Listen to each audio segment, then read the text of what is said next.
Welcome, everybody. Thank you so much for coming out on this snowy day. I hope that it's worth your while. And later on, if you want to, there's tea, chai, black small, as the lady told me, and there's some quartz, which I'll tell you a little bit about, and some apples, which I'll also explain. But thank you so much for coming out. And so I'll begin. So about a year ago, a little bit more than a year ago, I applied to a program that is offered by the National Consortium for Teaching About Asia, which is it's a national organization, and this branch is based in Pittsburgh, at the University of Pittsburgh. And so I applied, and I was accepted to the program and received funding to go last summer. And I was fortunate enough then to go with a small group of teachers and professors. Come in, please. We just started. To Central Asia and to the hub of the Silk Roads. And so you probably expected this, but I have to give you a little background about the region. But I'm sure you anticipated that because you know me. So we were going to this region in here, which is right in the center of the ancient Silk Roads. And it's the Silk Roads are not just one path, right? We know this. It's not just one trail. It was a network of trade routes, and people really didn't go all the way across. They would go on certain legs of the network, and it included a north-south access, which involved trade this way that I'll talk about as well. So it's mostly east-west this way, but also some here. And if we look at it on Google Maps today, you can see that this is the region we're talking about. So you've got the Black Sea and the Caspian Sea here, and then Afghanistan and Pakistan, and then we were up here in this really densely labeled region on our trip. So parts of this region were ran right through the Chinese and Russian empires. And when I say the Russian Empire, I mean the Tsarist Empire that spread into Asia in the 19th century. And in modern times, they were divvied up between the Soviets and then the Chinese. And so some parts of this region are still under very strict control of the Chinese, like Xinjiang. So, and again, we're talking about over in there.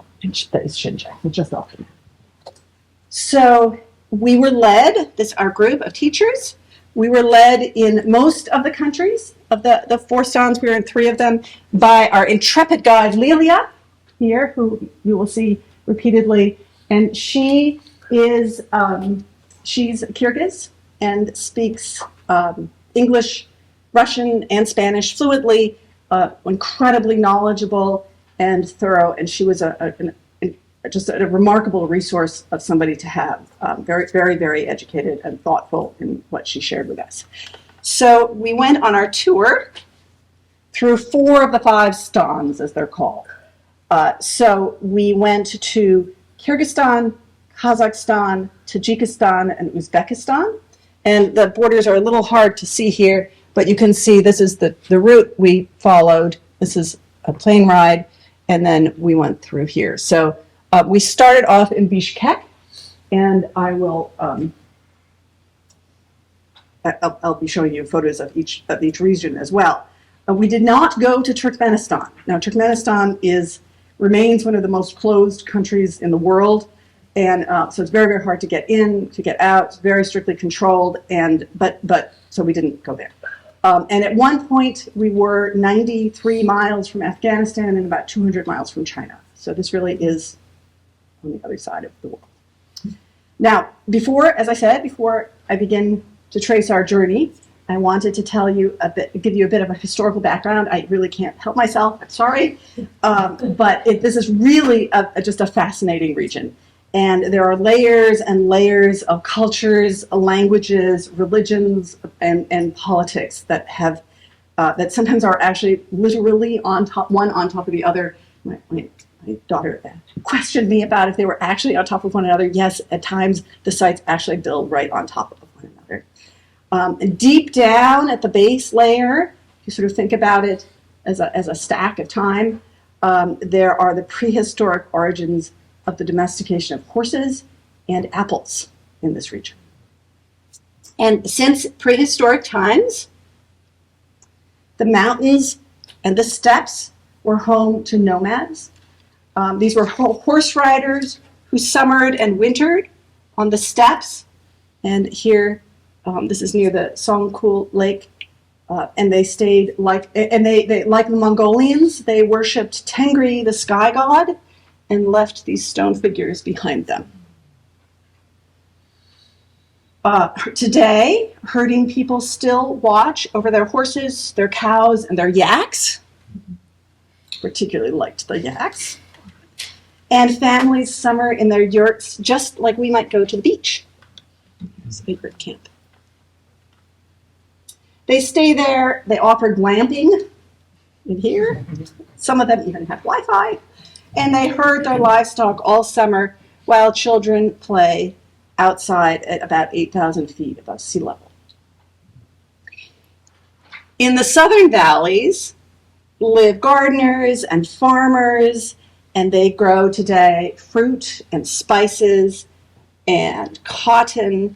And this melon here in the middle, called Collective Farm Melon, apparently is its name, might be the best melon I ever ate. It was really incredibly good.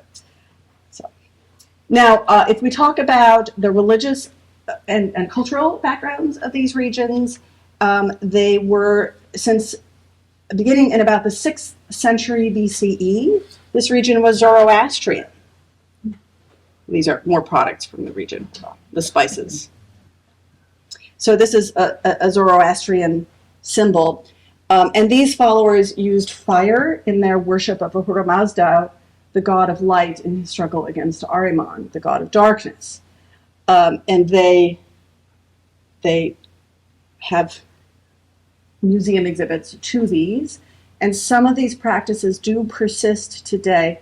There's one small tribal group in Tajikistan. We did not go there, but I can refer you to books where people have interacted with them, and where they do still practice many of the rituals. But if you ask them directly, oh no, we're Muslim. Right, they say they're Muslim. So the region is widely Muslim today. Now, there's also, this was a Zoroastrian altar. There is also the touch of Alexander the Great, shown here in his marriage to Roxanne, the Persian princess. And he conquered as far as the wondrous city Samarkand, where we went to visit in Uzbekistan. And he was there in about the 300s BCE. So now we have Zoroastrianism, we have this layer of Hellenistic culture. And Alexander is really revered there today. He's called Iskander. And it's an intriguing appropriation of him as belonging to Central Asia. So I found this very interesting. You can see these are actually modern mosaics. It's an entire room as big as the library, and the mosaics cover all the walls, and they trace his entire life in these mosaics. And they represent, as far as I could read it, the bond between Greek, Persian, and Central Asian cultures. And this made me wonder about how the Central Asian peoples are kind of drawing this line back, this Greek, to a Greek heritage. And is this a part of the project of creating a new national identity after the Soviet era, and maybe an attempt to align more with Greek or European roots than with Chinese? And so that was a question to me that I kind of lived with, and that we in our group talked about significantly. Alexander went to this beautiful lake, which is called Iskanderkul, or Lake Alexander. And this is the site of a legend of his famous horse. You remember Bucephalus? Well, Bucephalus apparently became ill at Iskanderkul and leaped off of a cliff into the waters and died. And he can still be seen there in the reflections, if you look closely.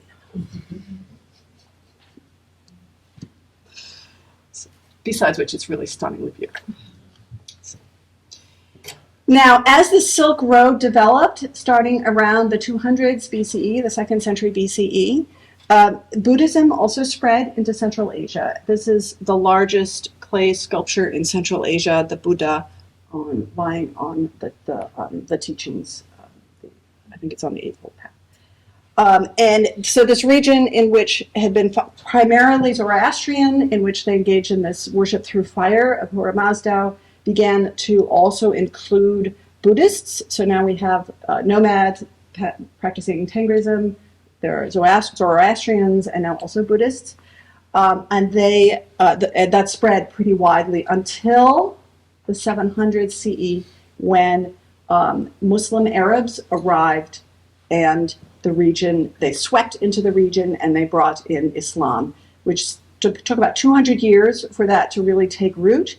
But by about the 900s, most people had converted. Not everybody, but many people had converted to Islam.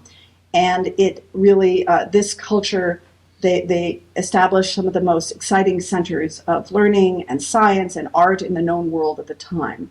One of the people who is part of this is Omar Khayyam. He was a famed poet, maybe Sufi, not totally clear, and he penned his works here in this region. Then Genghis Khan, known by us as Genghis Khan, arrived in the 12th century, conquered and destroyed cities in his wake. Those who didn't surrender were really destroyed. And his heirs would go on to rule for hundreds of years afterwards. And for several centuries, if you were not of the line of Genghis Khan, you were not a legitimate ruler in this region. But it was not a unified region by any stretch. So this Mongol invasion led to a period of rebuilding. And Amir Timur emerged he's a national hero of Uzbekistan. He emerged in the late 1300s. He was actually not of the Khan family, but worked for the Khan family and then took over. And so he began this renaissance. He's a national hero, as I said, of Uzbekistan and Kyrgyzstan today. You can see him there. I'm saying hello to him. And he built a mausoleum, which I want to show you a little bit about. Now, this mausoleum, a mausoleum is so a mosque. If you think about a mosque as a temple, a mausoleum is like a tomb. Right? And so he built this mausoleum, Timur's mausoleum.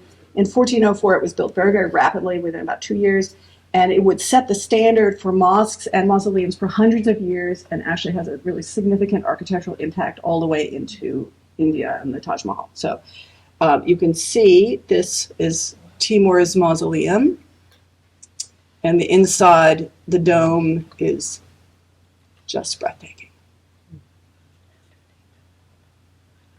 And down in here, you can see these are, that black one, that's his tomb, right there. Where specifically is this? This is in Samarkand. Yeah. So I'll come back and we'll look at kind of chronologically through the cities, but that is where this is. And he also, his building and he really set up kind of an empire, and which is called the Timurid Empire. And his rule would lead to kind of this incredible burst of architectural glory, and it was funded by trade in silks, in spices, fruit, and also spices, big spice market, and horses. Right. So the trade to South Asia was this north part of this north-south exchange, in which Indians wanted horses and Central Asians wanted spices, and so that route, sorry, not spices, but silks. So it was a silk horse exchange going north-south. And you can see actually South Asian influence as well. You can see it in the bread, which is called naan, and you can see it in some of the styles of women. You can kind of see references that move across culturally.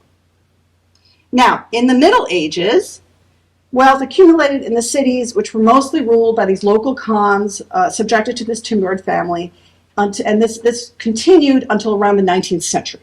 Right, so now we've gone very rapidly. We've moved up into the 19th century. You know, 19th century is this era of colonialism, and the Russian Empire also engaged in colonialism, and they launched, this is a period in which they began to colonize Central Asia in part of what's known as the Great Game. So the Great Game was this maneuvering between Russian, Chinese, and also the British empires, and the British notably lost out in this region. So there's really very little British presence at this point. What we know today as the Stans had really not been defined at all as nations yet in the 19th century. They were grouped into a region that was called Turkestan, and it was just one big blob of Central Asian countries.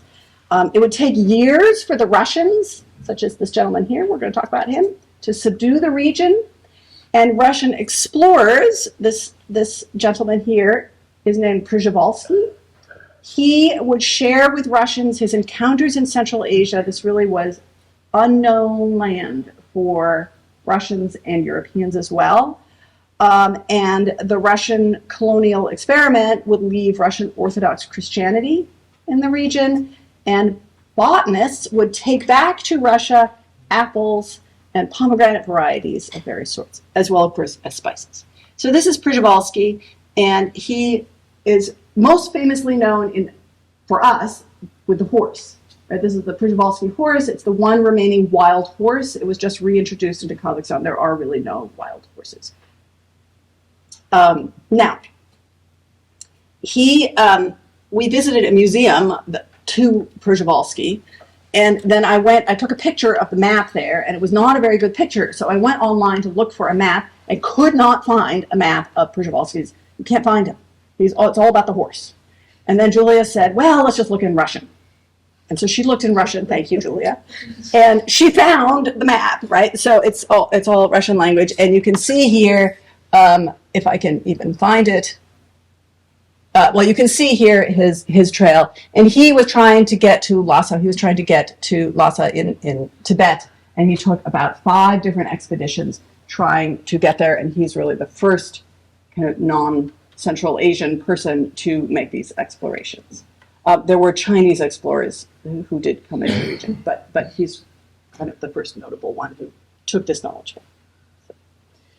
Now, to the east, over beyond our map, the Chinese emperors at the time also took steps to secure their western borders by gradually swallowing the region that we today know as Xinjiang.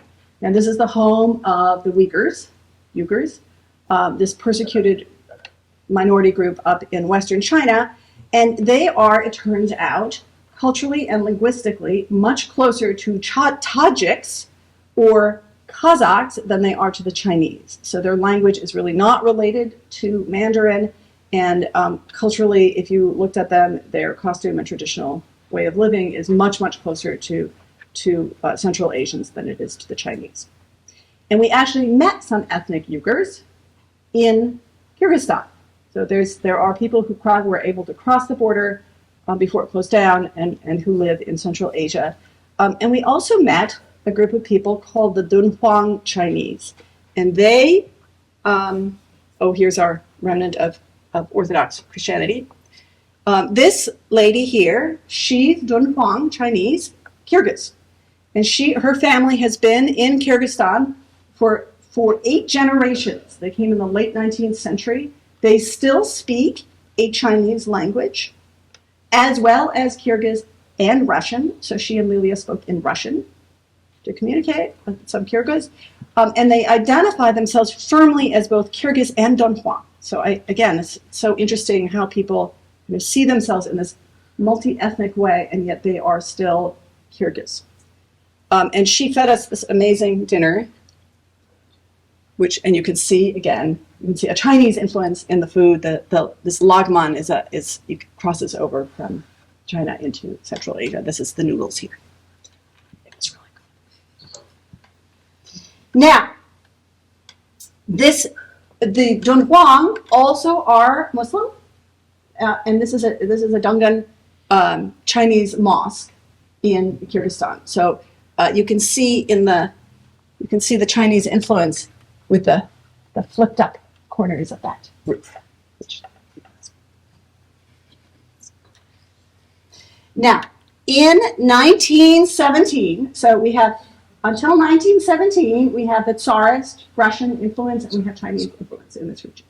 In 1917, the Russian Revolution led to the collapse of the empire, the Russian Empire, and the Bolsheviks took over in Moscow and in St. Petersburg, then known as Petrograd.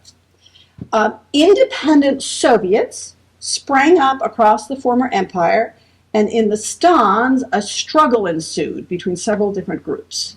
So there were modernizers, some of whom were religious and some who were secular.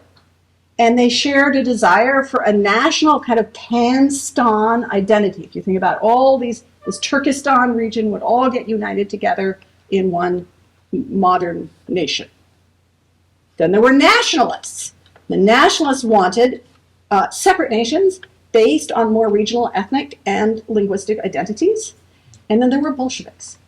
And the Bolsheviks were bent on bringing these further reaches of the Russian Empire under their control, and some of them were native Central Asians. They were convinced that this was the way forward.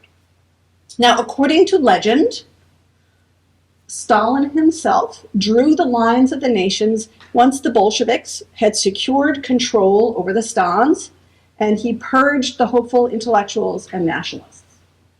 Now, the inside story appears to be that he worked with those Central Asian Bolsheviks to define what it meant to be Kyrgyz or Kazakh, and they tried to sort out the languages, which was complicated, and drew those national boundaries. So these became the new Soviet republics. These were Kyrgyzstan, Kazakhstan, Tajikistan, Uzbekistan, and Turkmenistan, the 5 stans. And they were declared Soviet republics and members of the Union of Soviet Socialist Republics in 1924. These are the borders that today separate these independent post-Soviet stans. And the Soviet stamp is all over them. I was especially intrigued by these remnants, as well as places where this part of this complex history has just been wiped away. So you see these different responses in the post-Soviet era to their past. Now, the Soviets did achieve some significant social change, such as they got rid of a very, very intense burqa-style dress that women had been required to wear, and I'll show you a photo of that later because we actually got to try one on. But the Soviet rule also took a significant toll on many groups, and it's important to recognize this kind of dual heritage, I think. Now, during the Soviet era, we have on the one hand the memorial to the revolution. Note, this is not World War I, this is to the Bolshevik Revolution. They also experienced World War II, and World War II proved pivotal in binding the Soviet citizens all over together as part of one whole. So Kazakh and Kyrgyz troops were drafted, and they were called on to defend Moscow and served side by side with people from all over the Soviet Union. So next are Ukrainians, Belarusians, Russians, Latvians, and so on.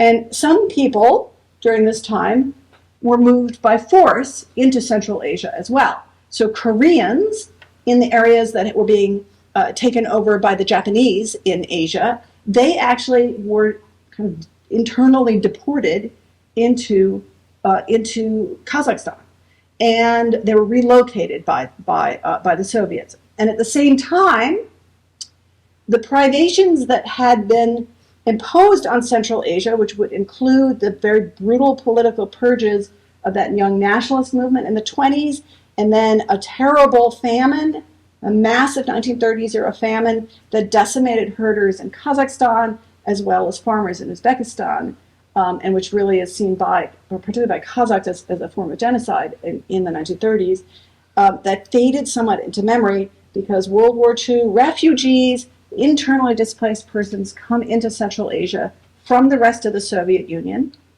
and they pour in. The Central Asians are going to defend the borders of the Soviet Union with their fellow Soviet citizens.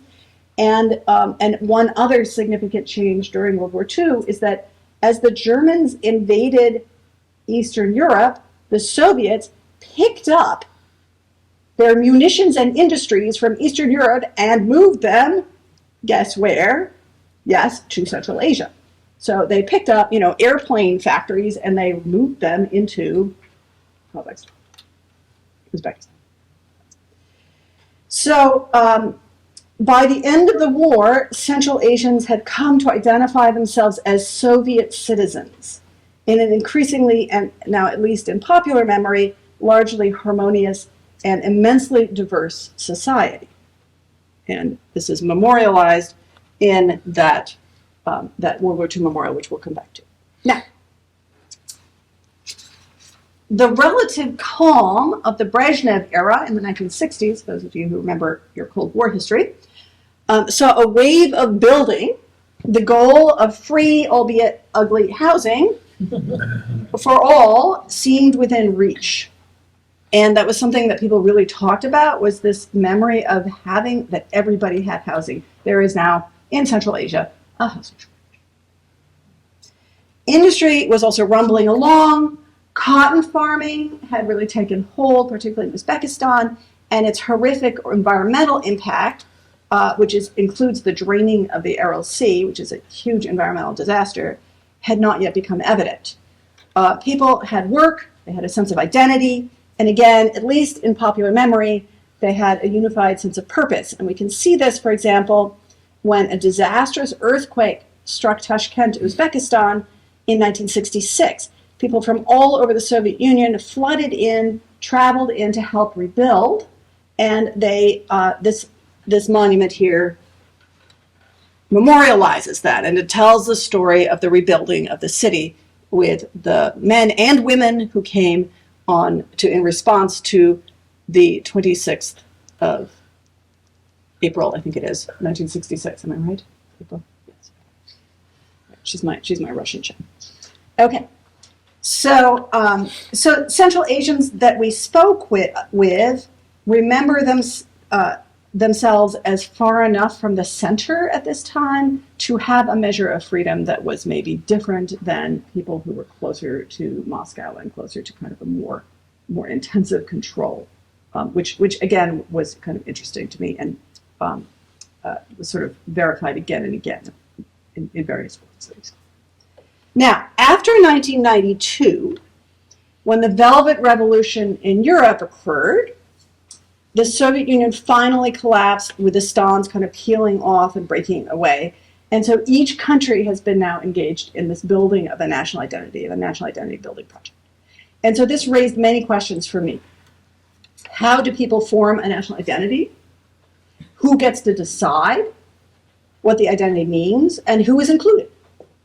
How do public monuments and memorials reflect public memory? So these are all questions that I felt help me think about also what it means to be American. And the politics of the region after 1992, they followed a kind of a similar pattern in each country with some variation. And here Megan gets some credit. She pointed this out to me in her paper last year. And so former Communist Party leaders declared their independence from the USSR, and they reinvented themselves as capitalist strongmen and proceeded to rule for decades. More recently, there has been some progress. Kyrgyzstan has taken to overthrowing the unbearably corrupt in popular uprisings. They had one in 2005 called the Tulip Revolution, and in 2010. And this monument here represents that. Now, Lilia, our tour guide, anticipates another popular uprising because the current president is so corrupt. And he actually, I think, was in prison for a while. And you can see here, this represents pushing away the darkness of the past in order to allow something new to emerge. This is right in their central square. Uzbekistan, their president, so-called president, died, and the new one has focused on tourism and on trying to open up. And while Tajikistan, which is the one country that suffered an actual violent and protracted civil war in the 1990s, remains firmly in the iron grip of our president, as all call him. His ubiquitous portrait hovers over buildings, public squares, and people's homes in a modern cult of personality. His he is even attributed with donating 8 million books to the National Library. This is the National Library, which is supposed to represent an open book. You can see here the opening of the book. And although actually the story is that each family in Tajikistan was required to give a book from their own personal library to the president, who then donated them to this library and got all the credit. There is a special room. This library, by the way, was utterly empty of people when we were in there. And it made me wonder about who was allowed to use it and access it. It just floor after floor of echoing empty rooms. We saw maybe 4 children in the children's library. And there's a whole exhibit, a little hard to see here, but you might notice that the picture on every book is our president. There's a whole exhibit about his contributions. So now you have a little bit of a sense of this region, and now I want to show you our journey that we took. So we flew into Bishkek, okay? That's in Kyrgyzstan. And we're going to look at this little loop here up to Sati village, and then we cross over into Kazakhstan. So we're going to just look at this region in here first. So our first stop, Kyrgyzstan, most clearly shows the Soviet stamp still. You can see building styles and you can figure out when they were built based on their style. So you have Russian Empire, so that would be Russian Empire style.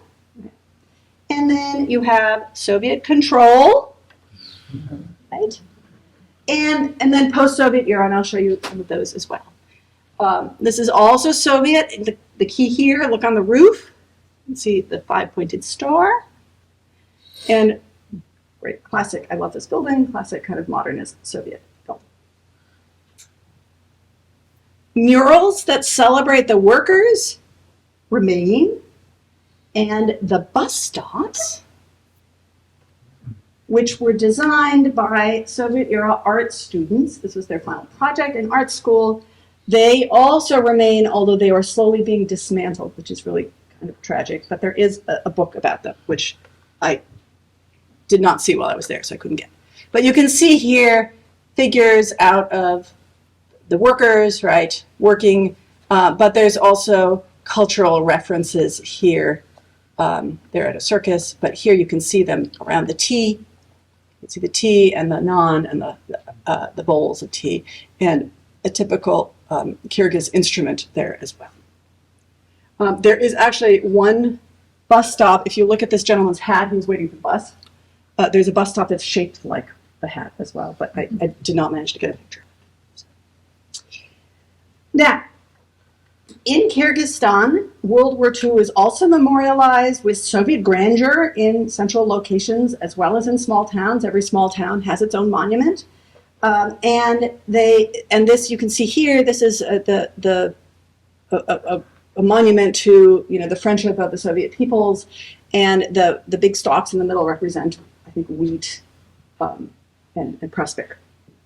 But there's also this evocation of a national hero. This is Manas, who is a little bit like Odysseus. And there's a huge epic with, I think, 100,000 lines of verse that the singers of Manas are revered. And so you see monuments to them. This is the first singer to memorize the entire thing and maybe write it down. And so these are kind of in the front, in the central plazas. But Lenin is still there. If you can see, that's Lenin. He remains, he's tucked away around the corner now. He's been moved. And Stalin is gone. Stalin has been dismantled. And of course, there were sculptures of Stalin.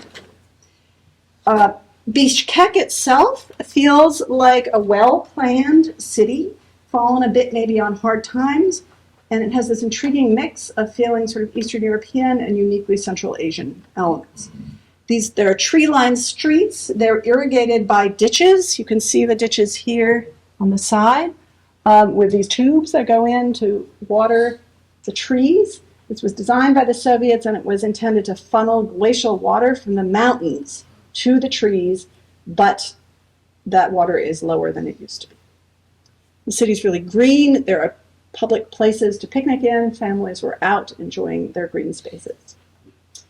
Kyrgyzstan is also terribly poor, but it has universities here in Bishkek, and it has a very wide variety of landscape. And so it's got, Bishkek has these universities and mountains, and then it has these verdant valleys and incredibly beautiful national parks. And so we actually spent quite a lot of time hiking in the landscape, and so I'm going to show you some of those places as well.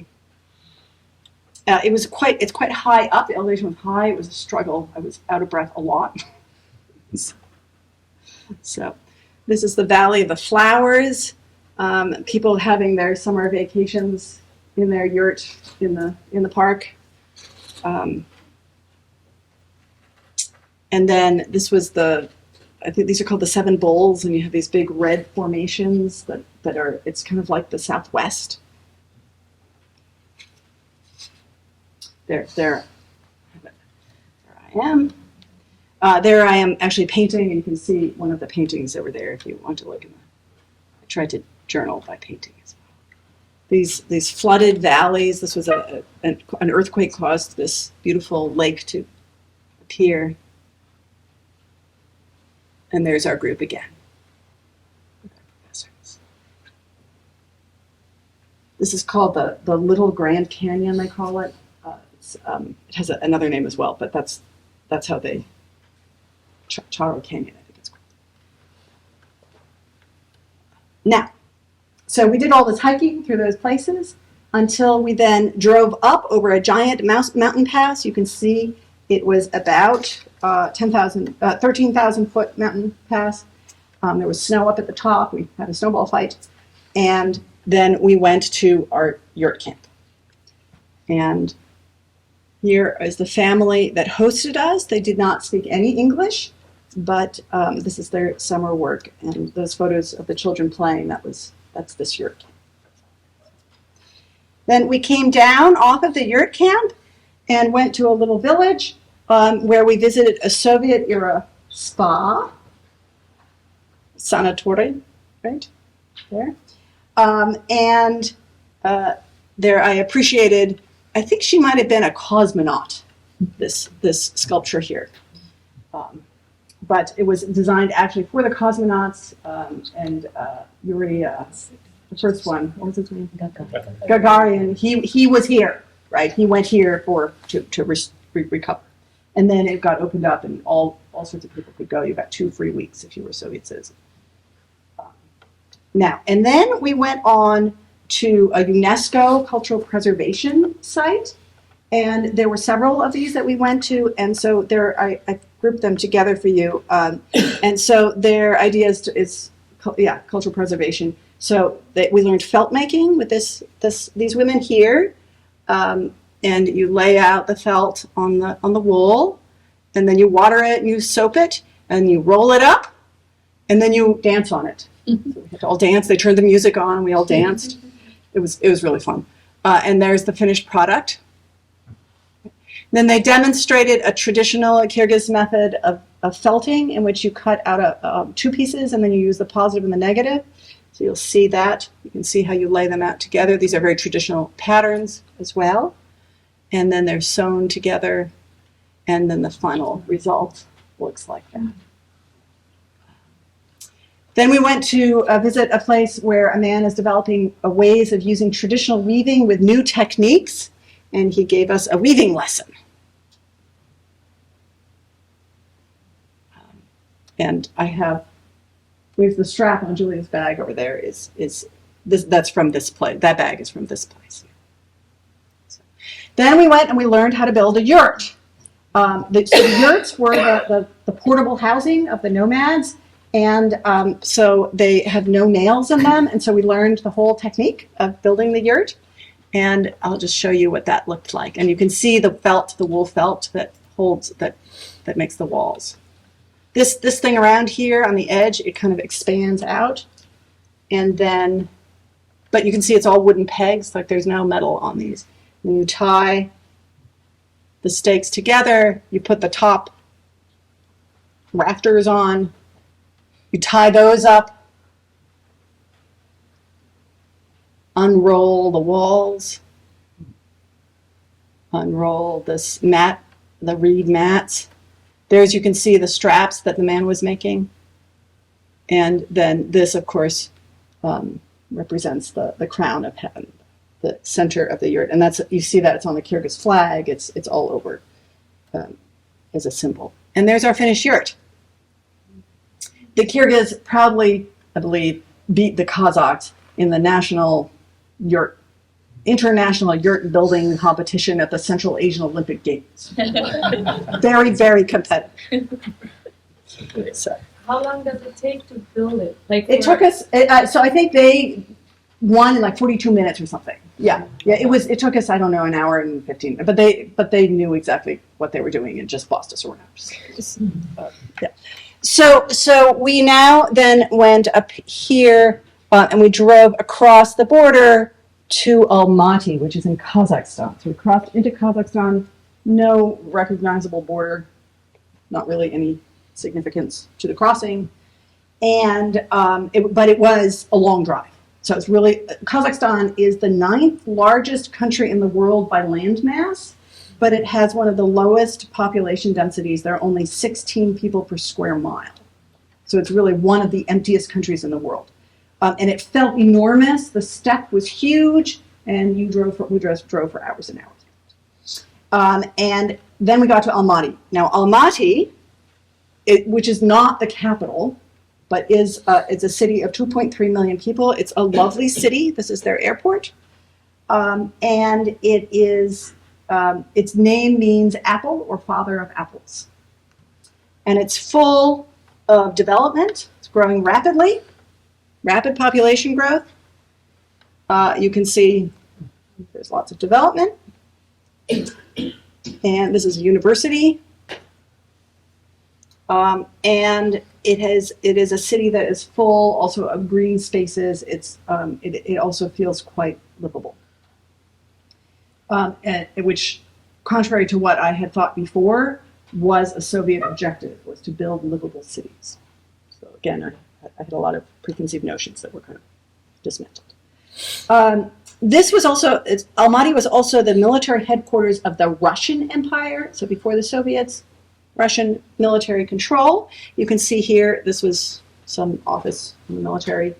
And it's quite, you can see this Russian stamp on it also because there is a major Russian Orthodox cathedral here.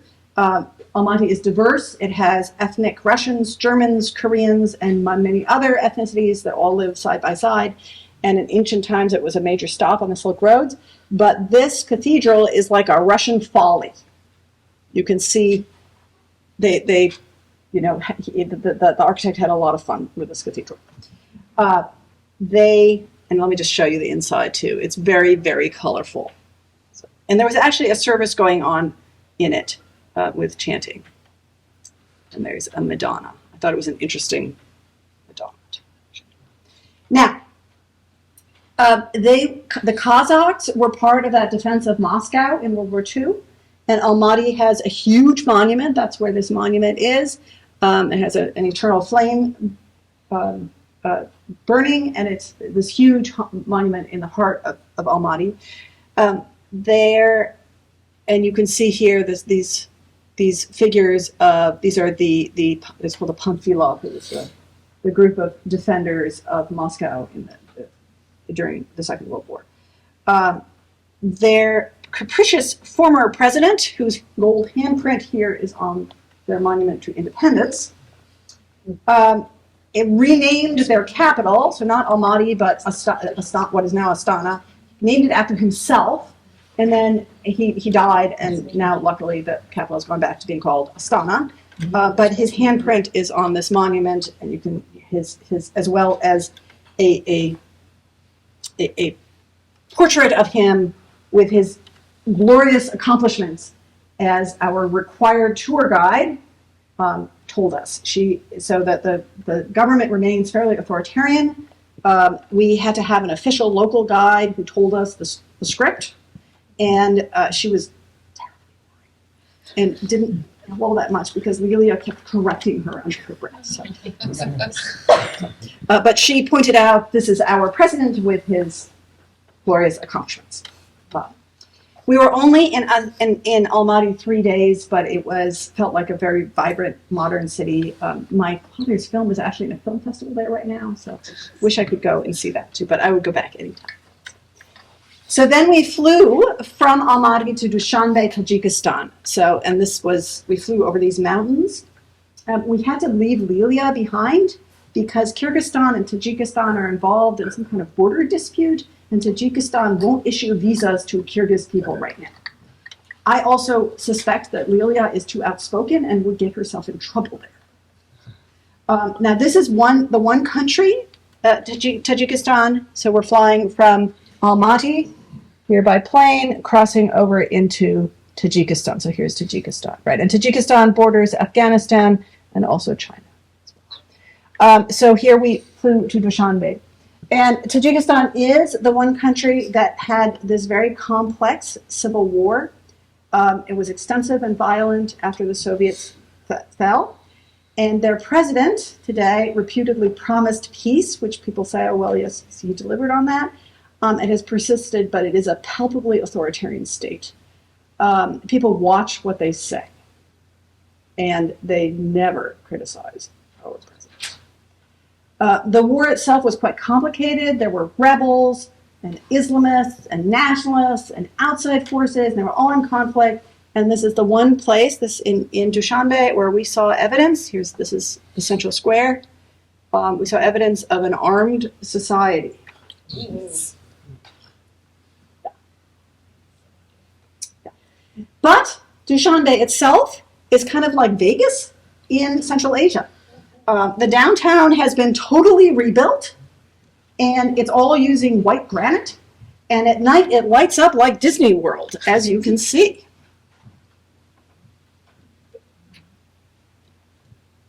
And the next day, Xi Jinping was going to be there. And notably, there were all sorts of flags. Doesn't show that, but you can see the Chinese flag right here. And I was struck, particularly in Tajikistan, by the absolute absence of any, like in the hotels, no American flag. Right? All the other flags would be up there. No American flag. So interesting. So interesting. We clearly, there is not an American presence. So it's like Disney World. People come out. It's unbearably hot during the day. It was over 100 degrees. It's very dry also. So it was really very unpleasant during the day. And this is when people come out. There were kids out as well. And they also water their trees at night. That you can see, this was the Soviet era channel, but now they just dump water on it like that. It didn't seem very efficient. There is, by the way, a worldwide marble shortage, white marble shortage, because of the Tajiks and Turkmenistan's building efforts to rebuild their center of their city. The poor are gone. There are no poor people in the center of Dushanbe. Women clean the streets, and there are very few men in the day to be seen. We wondered if men might be working in the mines or perhaps in Russia, where they have become migrant workers and send remittances home. This is something many Tajik people have resorted to. Now, 2 weeks before we arrived, the Tajik parliament had passed a bill banning the hijab. Now, the hijab is the religious head covering. This had been passed in the wake of a terrorist attack in Russia by radicalized expat Tajiks. So Tajiks they're not particularly religious when they're at home in Tajikistan. They go to Russia, they become radicalized, and they launch this terrorist attack. And then Tajikistan responded by passing this ban on the hijab. And Tajikistan has an avowedly secular state. They say repeatedly, we are not a religious state, and they do not allow the call to prayer. It's forbidden in Tajikistan. And so they designated the hijab as foreign, but there were all these women wearing headscarves. So we tried to figure out what this meant. And they said, well, traditional Tajik headscarves are permitted, but not the hijab. Now, I also don't think it had quite gone into effect yet. But you can see here these women wearing these scarves, that's kind of traditional. And this one might be a hijab, and I'll show you a picture in a second of a definite hijab, clearly a hijab. So I was trying to capture that distinction, but maybe not fully successful. Now, I did get to have dinner with Nika. Yes. She was our exchange student, and classmate of these guys here. So, and she is doing there. She's a student in Cyprus. She goes to university. Cyprus? Cyprus. Yes. Now, our tour guide, oh, this is what we had for dinner. It was really good. Our tour guide in Tajikistan was Dilnosa, and she was a young woman, 24 years old, and she has a sister who is trained as a nurse, and the sister is married to a man who went to Russia to work, I think, in construction, and she works as a waitress in Russia and sends home remittances, money, and Dilnosa and her sister support their parents. They are Ismaili, which is a different kind of subdivision of Islam, and they're subsistence farmers from the mountains near Afghanistan. So they're very, very poor, the family is. And Dilnosa keeps her younger brother in school by paying for his school fees. Her father is a diabetic, he's disabled, and her mother keeps the small farm holding running. She described, it was interesting, she described a more open society amongst the Ismaili community. Ismaili women do not cover their heads. Men and women pray together in the mosque, although they are on different sides of the mosque. And clearly her parents value education. She has a boyfriend back home, and so it was interesting to have this interaction with her. She's speaking here. She's this. Sorry. She's speaking here under a monument to the founder of the Persian language, and Tajik. The language Tajik is Persian, whereas all the other Central Asian languages are Turkic. So they're not Chinese, they're not Russian, but they are mostly Turkic. And so Tajiks and others can't actually speak to one another in their native language, they speak to one another in Russian. And you can also see the Zoroastrian symbols up here of the sun light. Now, before we left Dushanbe, we visited this major new mosque. It was built by the Qataris. And we went into this mosque. This is one of the times I really found it hard to deal with the treatment of women. The doorkeepers inspected each woman. It was very, very beautiful. But they made us put on what we call the robe of shame if they showed so much as an ankle. So this was the only skirt I could find in my entire closet that I thought would be appropriate. And it did work because it went all the way to the floor. But Dilnosa was not appropriately attired, and they made her put that robe on. And then this would be a hijab. And so she then was appropriately dressed. So here she is. And the mosque provided this. Now, some of the men occasionally would get, if they wore shorts, they would have to wear a skirt of shame too. So that always felt very satisfying to do. All right. Now, directly outside of Dushanbe, the poverty of Tajikistan, which is one of the poorest countries in the world, became evident. Mines burrow into the hillside, and you can't actually tell if these are residences for people or where they keep their animals. The roads, well, depend. If they're Chinese, they're great, and that is an avalanche protection that the Chinese built.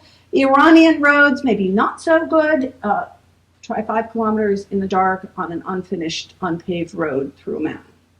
That was the Iranian one. It was a little while. But you can see the appeal of the Chinese Belt and Road Initiative. The Chinese are building roads here, and you can actually get places on them, which is kind of a novelty.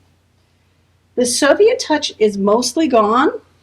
These are all modern mines, so-called modern. We did see some heavy equipment.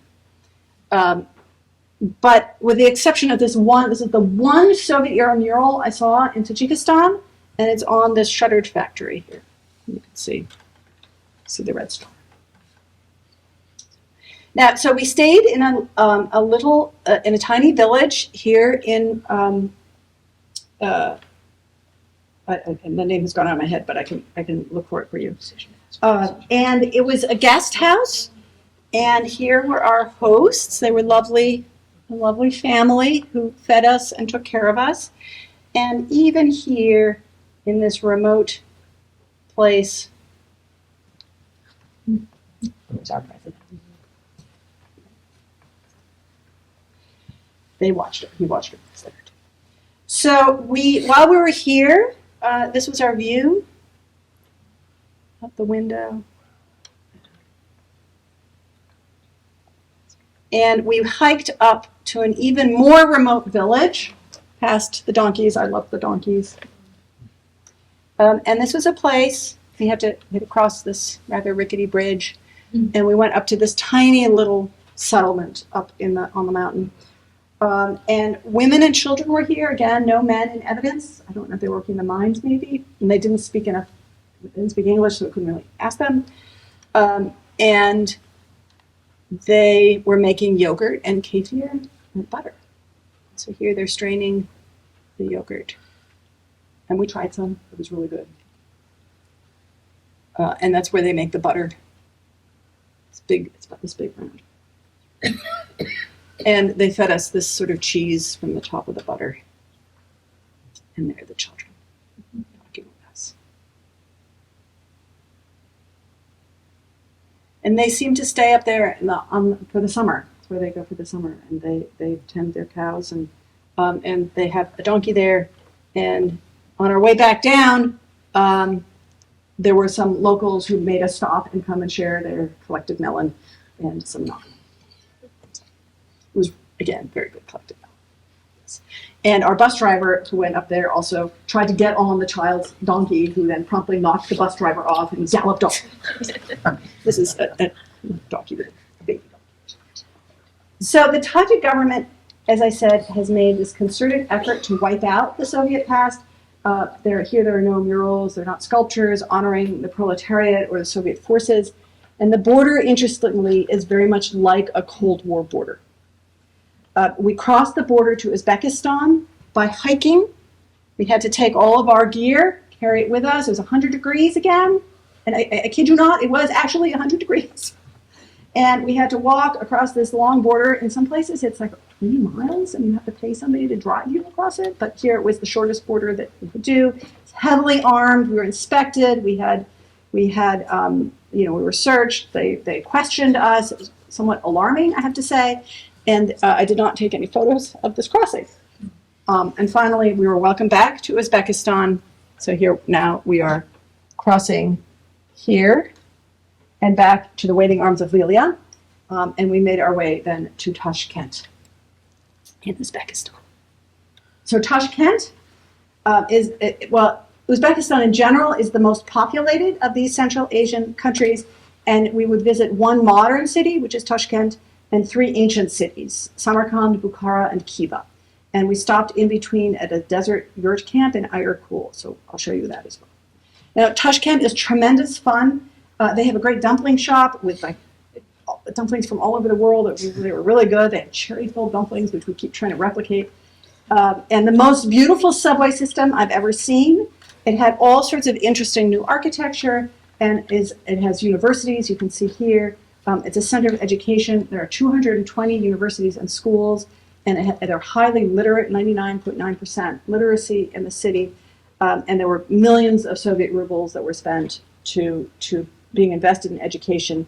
And actually, interestingly, after the Soviet collapse, all of the people in the cities couldn't speak the local languages. They could only speak Russian. And so that was interesting side. The Soviets were so proud. Here you can see this is the Uzbekistan Republic. This is a new building, Ministry of Energy. The Soviets were so proud of this educational effort that they built this big modernist building that, again, is supposed to look like an open book. Now, you might notice that it says Hotel Uzbekistan. They are switching over into the the Roman alphabet instead of moving away from Cyrillic, but you still see Cyrillic. Now, before 2016, Uzbekistan was sort of a military state.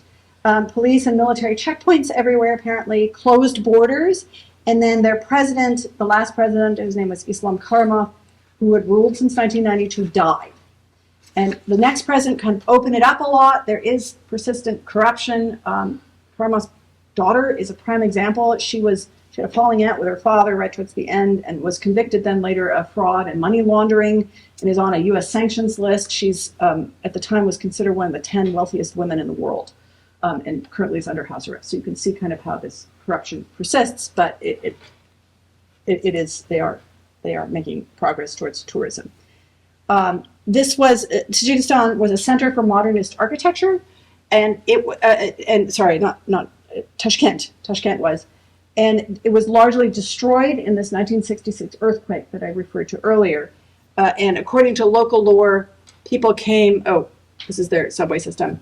People came from all over to rebuild, and then they stayed because they liked it so much, because it's such a lovely city. Now, the Soviets also built this absolutely gorgeous subway system in honor of the cosmonauts and other Central Asian heroes. And there you can see a cosmonaut. Just beautiful. And it worked really well, too. So there's all the subway system. That one is a particular favorite of mine, this station. Yeah. Now, in Uzbekistan, we also saw some of the most amazing Islamic sites and architecture. And so we went from Tashkent to Samarkand. And you should know that under the Soviets, all of the mosques, so the Islamic temples, the madrasas, which are Islamic schools, they were all closed. And only in World War II were they allowed to reopen. Maybe the thinking was people take comfort in religion and then they go fight, which seemed to work pretty well. But the official committee oversaw them, and they had really quite strict control over them. And you can still see that control in this sort of avowed secular stance of the governments, and they clearly fear radicalization. In Uzbekistan, the single madrasa that was in all of Central Asia that was allowed to operate through the Soviet time was in Tashkent. It was government approved, and today in Uzbekistan, madrasas are approved by the state as well.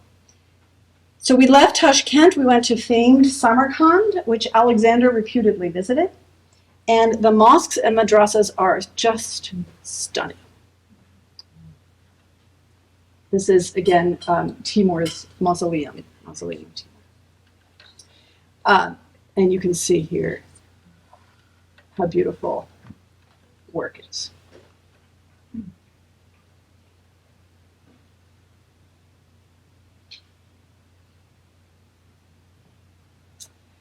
This is in the heart of Samarkand. It's maybe the most famous place. It's called Registan.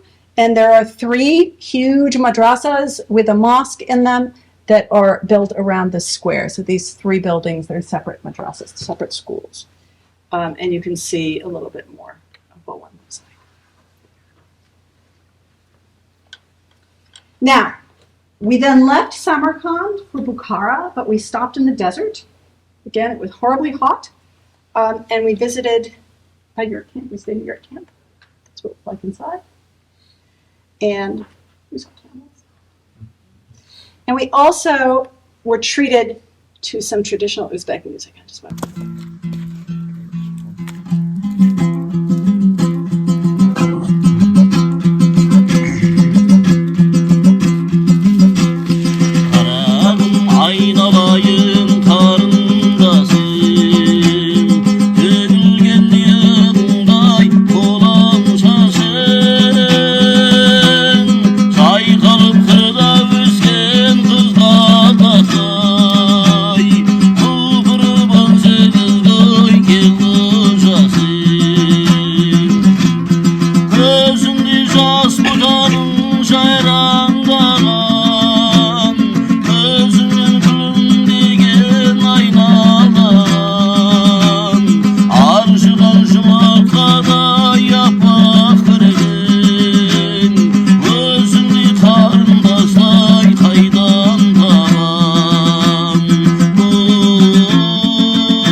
So we left the desert, and we went to Bukhara, And Bukhara is a center for arts and crafts. Many of the things that I brought back are from Bukhara.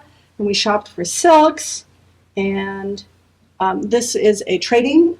They had these trading domes, and each trading dome had its own unique designation. So the silk weavers would be in one, and the money changers would be in another, money lenders. And so we did a lot of shopping in Bukhara. And we shopped for silks. And some of us shopped for carpets. And we watched women weaving them. We went shopping for knives and stork scissors. There were storks and bread stamps. And this is, I have a little stork scissors here. These were like that big. So, and we even got to try on the traditional women's covering that women would have worn before the Soviet era. And you can see how intense it was. That's actually someone standing in there. She's actually wearing it. So you really can't see anything of her. And this was required until the Soviets banned it in like the late 20s or early 30s. And what they did was they got the local leaders to go out and unveil their women in public. Many of those women were then murdered because people responded so much outrage. So there's a whole sort of history of that, the unveiling of the women and how violent that ended. Now, Bukhara, as I said, was a trading post, and it had a dome for each different type of trader. It also had a large Jewish community, which existed there until independence. One dome, the one I showed you earlier, was for the Jewish merchants. And locals say that Jews and Muslims actually worshipped together in the same temple for a while, and they emphasized this largely harmonious relationship that they had. I met a young Muslim girl who proudly told me she attends the Jewish school. And then I said, "Oh, are you Jewish?" She said, "Oh, no, I am Muslim. There are only 20 Jewish students in the school of 500. There was a big exodus after it opened up.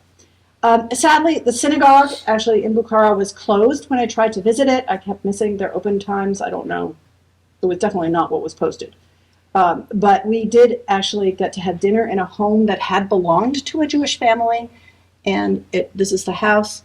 And this family was, you can see here, it's now owned by not a Jewish family.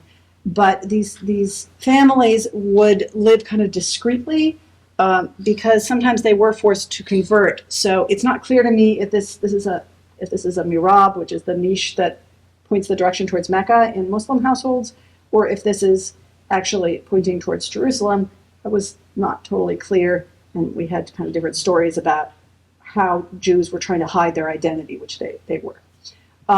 This house had been collectivized by the Soviets, so they confiscated it from the family, and all the artwork had been painted over, and it's only in the process now of being restored. So you can see the beautiful ceiling. The ceiling had all been covered, and all the Jewish markers had been hidden, kind of the Jewish identity markers. The family itself had fled to Tajikistan, and I don't know any more about that. So. I want to tell you about two other kinds of places we visited before I end. One is a caravansary, which I'll come to in a minute, and also I want to tell you just about Ulugh Bek. And Ulugh Bek was an astronomer in the 13 and 1400s, and he developed a calendar that was accurate to within 1 minute and 10 seconds of our modern calendar, the solar year.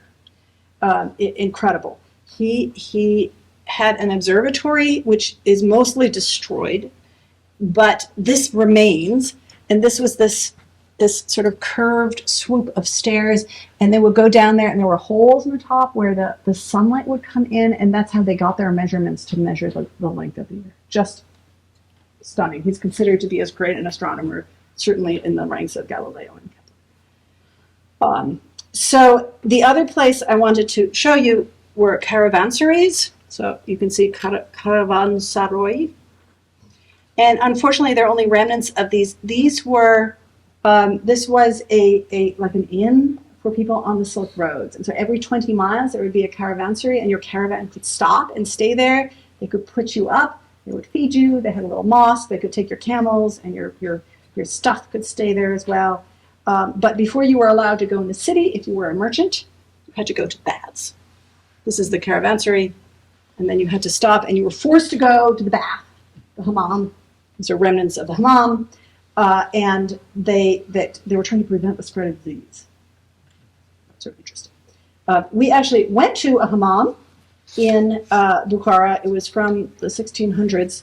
It had been built like in the 1600s, and it was really, I've never been scrubbed and so clean in my entire life. And the menfolk went as well. And if you're interested, you should watch Anthony Bourdain's visit to Uzbekistan, because it's really quite an experience. Apparently, it's a little bit more energetic than the women's hammam. But I can attest to that. yes, and these are really intense ones. I think they might even be more intense than the Turkish ones. So, yeah. So it was. I can tell you more about it. So our last stop was Khiva. Khiva is a 2,500-year-old walled city. It's a World Heritage Site, and it is an incredible place. No cars are allowed in the inner city. It's a walled city, and we stayed in a former madrasa. So we each had our own little cell. Well, with my roommate, I had a cell. Each door leads into our little cell. And it really felt like a medieval world. But it had these lovely modern amenities like running water and things like that. We saw traditional dancing and music. And I have a clip of that as well for you. And so we were in a rooftop restaurant here, and we got to see this.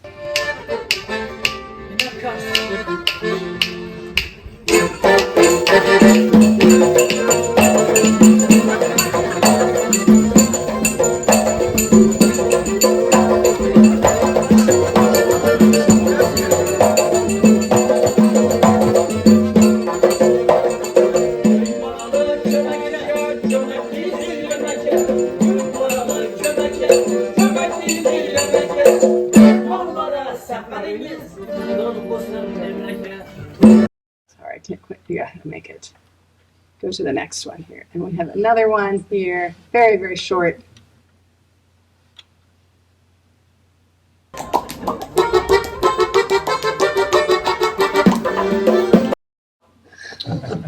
They were so cute, those ones. So, interestingly, especially for us from Pennsylvania, it turns out there was a German Mennonite community in Khiva, and there's a little museum to them funded by the Germans, and with people there who were carpenters and fine woodworkers and farmers, and they actually, the Mennonites, built the bed that the Khan slept in with his harem. I found ironic. When I laughed out loud, they're like, well, why do you think that's so funny? And I explained why I thought it was so funny, but I was amused. And so the Khan had this room, and it was in this courtyard, and all the women were their own rooms around him, and if he put his hat on the door, it meant he was occupied. That would be our leader, Patrick's hat. So. Now, I loved Khiva, and mostly I was entranced by this car-free old city. It feels like it's out of another time. Its walls withstood the onslaught of Genghis Khan. It was taken by the Russian Empire, and in part, this was because that they were involved in kidnapping Russians and selling them into slavery. And it turns out that both Khiva and Bukhara had major slave markets, and there's no college at all. So I thought that was also really interesting. But they have endured. They endured the Soviet era, and today we can still walk those walls and even hold them up. Now, before I close, because some of you might be feeling like this, I would like to thank the National Consortium for Teaching About Asia, G-Tours, who are the tour agency, and their subdivision GEO, which specializes in working with educators. They're actually based in Philadelphia. I recommend them highly. I'd like to thank the University of Pittsburgh, Cambridge and Waldorf School for their support, also my father, Dick Blau, and of course my husband, who supports my adventuring and holds down the fort as a single parent, not as a bachelor, while I'm away. Also, thank you to my children who send me off, even though I know they miss me and they worry about me and they have to feed my husband. And I hope that they will also adventure. I invite you to look at some of the items I brought back with you. Now, I could not bring you any of the communist ice cream. Fine, I love that. Or of the butt coin. But please try some Quart, which is cheese curd that is shelf stable and ubiquitous at rest stops and at markets. It's really powerful, so you might not want to take a whole piece, but I'm going to cut off just a tiny taste. Just saying. Also appreciate, I've got spices, the bread stamps, Quran holder, silks, ikat, which is cotton weaving. There's chai tea, black, as I was told. And thank you so much for your attention and your interest, and as they say throughout Central Asia, Ahmad.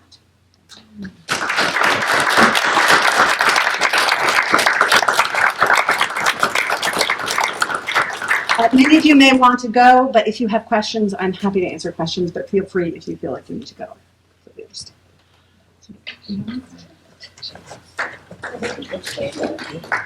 Attention of the